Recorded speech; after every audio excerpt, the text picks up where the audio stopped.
तपाईलाई थाहा छ, हृदयघात हुनुभन्दा 1 मिनेट अगाडिसम्म पनि धेरै मानिसले आफूलाई स्वस्थ नै ठानिरहेका हुन्छन्। हो, आज हामी रगतमा लुकेको त्यस्तै एउटा तत्त्व कोलेस्ट्रोलको बारेमा कुरा गर्दैछौँ। एउटा यस्तो चिज हो जसले हाम्रो स्वास्थ्यमा ठूलो असर पार्न सक्छ, तर प्राय यसको कुनै लक्षण नै देखिँदैन। साँच्चै यो सुन्दा अलि अचम्म लाग्न सक्छ, तर तितो सत्य यही हो।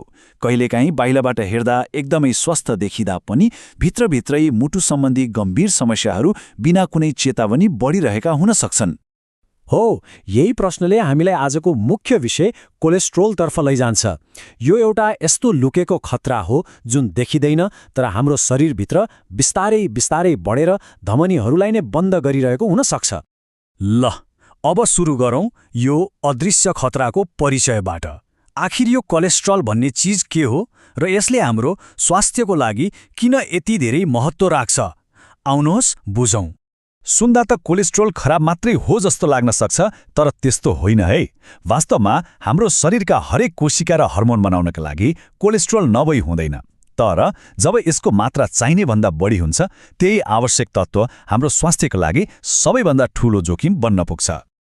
अब के मुख्य तथ्यहरू हेरौँ। मुटु रोग आयरल्यान्डमा मृत्युको प्रमुख कारणमध्ये एक हो र यसले जुनसुकै उमेरका मानिसलाई असर गर्न सक्छ।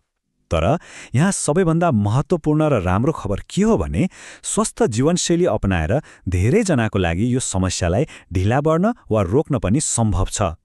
ल, अब एउटा यात्रामा जाउँ। हाम्रो शरीरभित्र, हाम्रो रक्तनलीहरूमा यो प्रक्रियालाई भनिन्छ एथेरोस्क्लेरोसिस। नाम अलि गाह्रो लाग्यो होला, तर सजिलो भाषामा भन्नुपर्दा यो धमनीहरू कडा हुने प्रक्रिया हो। कोलेस्ट्रोलले कसरी चुपचाप क्षति पुर्याउँछ भनेर बुझ्न यो प्रक्रियालाई बुझ्नु एकदमै जरुरी छ। कथा यहाँबाट सुरु हुन्छ। रगतमा भएको बढी कोलेस्ट्रोल बिस्तारै धमनीको भित्तामा टाँसिन थाल्छ। यो नै पहिलो चरण हो र सबैभन्दा डरलाग्दो कुरा के हो भने यो चरणमा अक्सर कुनै लक्षण नै देखिँदैन। अब समय बित्दै जाँदा त्यो प्लाग झन्झन बढ्दै जान्छ। यो ठ्याक्कै पुरानो पानीको पाइपमा खिया लागेर साँगुरो भए जस्तै हो। यसले गर्दा रगत बग्ने बाटो नै साँगुरिँदै जान्छ र मुटु वा मस्तिष्कमा रगतको प्रवाह कम हुन थाल्छ। र अन्त्यमा यदि यो बाटो पुरै बन्द भयो भने परिणाम विनाशकारी हुन सक्छ। मुटुमा जाने धमनी बन्द भएमा हृदयघात हुन्छ र मस्तिष्कमा जाने धमनी बन्द भएमा स्ट्रोक।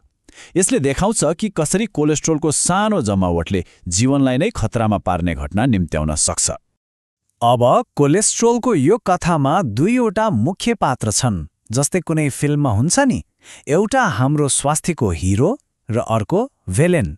ल, अब तिनीहरूको बारेमा बुझौँ। ल, अब भेटौँ हाम्रो भिलेनलाई, एलडिएल, जसलाई खराब कोलेस्ट्रोल पनि भनिन्छ। यो त्यही पात्र हो जसले धमनीमा टाँसिएर समस्या खडा गर्छ। अनि अब हाम्रो हिरोको पालो, एचडिएल, यानि असल कोलेस्ट्रोल। यसले चाहिँ धमनीमा जम्मा भएको अतिरिक्त कोलेस्ट्रोललाई सफा गरेर कलेजोमा फिर्ता पठाउने काम गर्छ। यो कुरालाई आइरिस हार्ट फाउन्डेसनले पनि पुष्टि गरेको छ। उनीहरू भन्छन् कि राम्रो एचडिएलको मात्राले हृदयघात वा स्ट्रोकबाट बचाउन सक्छ। त्यसैले हाम्रो मिसन एकदमै क्लियर छ, भिलेन एलडिएललाई घटाउने र हिरो एचडिएललाई बढाउने। तर यो लडाईँमा हामी कसरी जित्न सक्छौँ त? जवाफ लुकेको छ हाम्रो भान्सामा। अब हेरौँ हाम्रो खानाको छनोटले यो कथालाई कसरी प्रभाव पार्छ। हामीले खाने खानाले कसलाई फाइदा पुर्याइरहेको छ, हाम्रो हिरोलाई कि भिलेनलाई? एकातिर हेर्नुहोस् त, स्याचुरेटेड फ्याटले भरिएका खानेकुरा, यिनीहरूले सिधै हाम्रो भिलन एलडिएललाई बलियो बनाउँछन्। अनि अर्कोतिर छन् स्वस्थ विकल्पहरू जसले हाम्रो हिरो एचडिएललाई साथ दिन्छन्। अब छनोट त हाम्रै हातमा छ, होइन र? यसलाई अझै सरल तरिकाले बुझौँ है। स्याचुरेटेड फ्याट, जुन प्राय बटर, चिल्लो मासु, चिज र केक जस्ता खानेकुरामा पाइन्छ, त्यसले खराब एलडिएल बढाउँछ। तर अनस्याचुरेटेड फ्याट जस्तै जैतुनको तेल, एभोकाडो र बदाममा पाइनेले चाहिँ ठिक उल्टो काम गर्छ। यसले एलडिएल घटाउन मद्दत गर्छ।